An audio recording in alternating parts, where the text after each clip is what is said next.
2025 भर्तियों का वर्ष आज ही सुनिश्चित करें अपना सिलेक्शन और डाउनलोड करें तैयारी कर लो ऐप। देखिए 24 अक्टूबर को हमने कैलेंडर जारी किया था पशु परिचर का भर्ती का, और उसमें लिखा था कि परीक्षा 1 से 3 दिसंबर के बीच में होगी, और परीक्षा उस तारीख को हुई।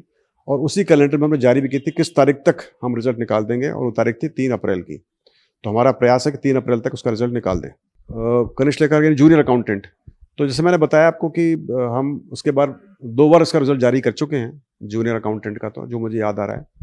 अब हमारा प्रयास है कि लास्ट में एक बार जारी किया जाए, तो हमको थोड़ा वेट करना पड़ेगा, और जैसे ही हमको विभाग से सारा रिजल्ट मिल जाता है हम जारी कर देंगे। देखिए जो सिलेबस, सर्विस रूल्स, क्या नियम होने चाहिए किसी भी भर्ती के, ये सब संबंधित विभाग डिसाइड करते हैं, ये हमारे अधिकार क्षेत्र में नहीं आते। तो जब सिलेबस हमको आ जाता है हम उसको, और जो अर्थना आती है उसमें सिलेबस भी होता है, उसको हम फिर छापते हैं, और उसी के आधार पर नोटिफिकेशन बनता है, उसी के आधार पर परीक्षा होती है। तो अभी जो हमारे पास सिलेबस है चतुर्श्रेणी कर्मचारी का, वो नोटिफिकेशन साथ में हमको आया हुआ है, हमको मिला हुआ है, हमने उसी को छापा हुआ है। अभी हमारे पास उसके बाद दोबारा कोई सूचना सरकार से नहीं आई है, और यदि इसमें कोई तब्दीली होनी है तो जो संबंधित विभाग है उन्होंने ही करनी है, उन्होंने इस पर डिसीजन लेना है, उन्होंने निर्णय लेना है। तो इसके बारे में मुझे अभी तक कोई सरकारी आधिकारिक कोई सूचना नहीं है कि इसमें कोई तब्दीली होनी है कि नहीं होनी है और कितना होना है। देखिए मैं आपके माध्यम से बताना चाहूँगा सभी युवाओं को कि जो भर्तियाँ होती हैं जो कोर्ट में होती हैं, जो कि न्यायालय में डिस्कस हो रही हैं या चल रही हैं, उसके बारे में हम ज़्यादा कुछ बोल भी नहीं सकते और ज़्यादा कुछ कर भी नहीं सकते। हमारा बस ये होता है कि जितना जल्दी हो सके हम उस कोर्ट की हियरिंग के लिए रिक्वेस्ट कर दें, अर्ली हियरिंग के लिए रिक्वेस्ट कर दें, और अपनी तरफ से पूरे जो तैयारियाँ होती हैं जो रिप्लाई देने की वो करें। तो वो पूरी कार्रवाई की जा रही है। मैं आपको बताना चाहूँगा जब भी इसकी हियरिंग होती है हमारा प्रयास होता है कि वो हियरिंग हो और उस पर फिर निर्णय जितना जल्दी आए, तो वो हम कार्रवाई कर रहे हैं। प्रॉपर डिटेलमेंट ऑफ एडवोकेट, डबल एजी, हम वो सब हमने किया हुआ है। तो मुझे उम्मीद है उसके ऊपर भी जल्दी कार्रवाई होगी, लेकिन उसको तेज़ी से करना, जल्दी कर देना, मजबूती करना, वो सब कहने वाली बात होती है। हमारा प्रयास होता है सब कुछ करें, लेकिन इसको हम बहुत ज़्यादा आगे ले जा नहीं सकते, क्योंकि ये इसका जो निर्णय होता है वो कोर्ट के अध्ययन ही होता है। सूचना सहायक भर्ती का परिणाम अटका हुआ है, कोर्ट में भी केस चल रहा है, शायद विभाग ने डाटा भेजा नहीं भेजा, उस पर क्या अपडेट है, कब तक जारी हो सकता है? देखिए विभाग उसके ऊपर काफ़ी टाइम से काम कर रहा है, और उन्होंने डाटा तैयार भी कर लिया है, और शायद जल्दी से हमारे पास डाटा आ भी जाएगा। वो पहले भी डाटा हमको भेज सकते थे, लेकिन चूंकि ये जो ये केस है ये कोर्ट में चल रहा है, इसी वजह से उन्होंने भी इसको डेटा को नहीं भेजा, लेकिन वो पहले भिजवा सकते थे, और उनकी तरफ से कोई विलम्ब नहीं है। विलम्ब सिर्फ कोर्ट केस की वजह से है, और वो जो कोर्ट कचहरी का मामला होता है इतना आसान नहीं होता है। वो पिछली 3-4 बार तारीख पड़ी है, लेकिन वो उसकी सुनवाई नहीं हुई है, हियरिंग नहीं हो पाई है। हमने प्रयास भी किया कि इसके केस का अर्ली मेंशन करा दिया जाए। इसमें डबल एजी साहब भी हैं, इसमें एक वकील साहब भी हैं जो कि बहुत दोनों अच्छे तेज तर्रार वकील और डबल एजी साहब हैं। उनसे मैं बिल्कुल संपर्क में हूँ, बातचीत हमारी होती रहती है, और हमारा प्रयास है जितना जल्दी हो सके इसकी हियरिंग हो। तो लेकिन चूँकि ये मामला कोर्ट कचहरी का होता है, माननीय न्यायालय के अध्ययन होता है, इसके अंदर हम बहुत ज़्यादा दखलंदाजी करना, बहुत ज़्यादा तेज़ी करना हम नहीं कर पाते हैं।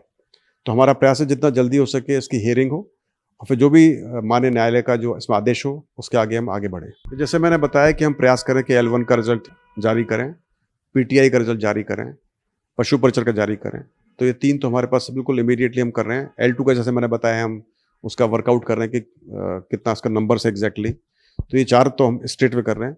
जो बाकी भर्तियाँ हैं जैसे फायरमैन भर्ती है, उसके अंदर तो अभी जब तक जाँच पूरी नहीं होगी DLB की तरफ से हम उसके आगे नहीं बढ़ सकते हैं, हमको वेट करना पड़ेगा।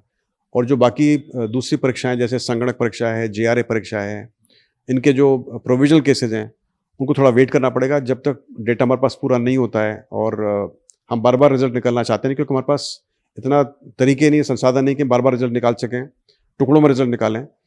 RPSC आमतौर पर परीक्षाओं का रिजल्ट एक बार निकालती है, और हम परीक्षाओं का रिजल्ट कम से कम 3 बार निकाल रहे हैं। पहले तो परीक्षाओं का रिजल्ट हमने 5, 6, 10 बार भी निकाला है। तो हम प्रयास करने के जितना हो सके हम 3 बार में रिजल्ट निकालें, एक बार बड़ा रिजल्ट, एक बार प्रोविजनल केसेस का, और एक बार लास्ट रिजल्ट। तो यही हमारी हम प्रयास करें कि ऐसा हो जाए, तो हम थोड़ा सभी रिजल्ट के ऊपर फोकस कर सकते हैं और रिजल्ट निकाल सकते हैं। पटवारी भर्ती में जो पदों का वर्गीकरण है, कि वो सही है, या जिस तरीके से लगातार मांग चल रही है जो वर्गीकरण है वो गलत हुआ है, उसको सही किया जाए? देखिए जैसे मैंने बताया कि कितनी पोस्ट हों, उसका क्या वर्गीकरण हो, उसके क्या रूल्स हों, परीक्षा के किस उसकी क्वालिफिकेशंस क्या हों, किस तारीख तक वो क्वालिफिकेशन मानी जानी चाहिए, क्या सिलेबस हो, ये सब कुछ अर्थना में आता है जो हमको विभाग से मिलती है, और उसका जो निर्णय करने का जो अधिकार है वो सिर्फ उस विभाग को होता है, हमारे को नहीं होता है। तो हम जो हमको मिलता है वर्गीकरण होकर जो पोस्ट मिलती हैं, हम उसके अनुसार ही फिर हम हमारे नोटिफिकेशन को बनाते हैं और छापते हैं। तो मुझे भी इस तरह की सूचनाएं अलग अलग अभ्यर्थियों से, कैंडिडेट से मिली हैं कि साहब इसमें ये गलत है, वो गलत है। मुझे समझता हूँ उसके बारे में शायद विभाग को भी पता लग गया है कि इसमें कुछ त्रुटियां हो सकती हैं, लेकिन मुझे कंफर्म नहीं है कि त्रुटि इसमें है या नहीं है और कितनी है। उसके बारे में मेरा बोलना उचित नहीं होगा। जो विभाग के अधिकारी हैं वो इसके बारे में बता सकते हैं, और मुझे मालूम है और उम्मीद है कि यदि उसमें कोई त्रुटियां होंगी तो विभाग उसके बारे में कोई शीघ्र निर्णय लेगा और हमको बताएगा। उसके बाद हम अकॉर्डिंगली संशोधन करके विज्ञप्ति जारी कर सकते हैं। रीट लेवल 2 के जो परिणाम थे, उनके जो रिप्रेजेंटेशंस थे, जिसमें लगभग 190 क्वेश्चंस के आसपास के रिप्रेजेंटेशन थे, उसमें से 18 क्वेश्चंस का हमने जो रिस्पॉन्स था, जो उनका करेक्ट ऑप्शन को रिवाइज किया, उसके आधार पर फिर हमने लेवल 2 के सभी जो रिजल्ट्स थे उनको दोबारा हमने जारी किया।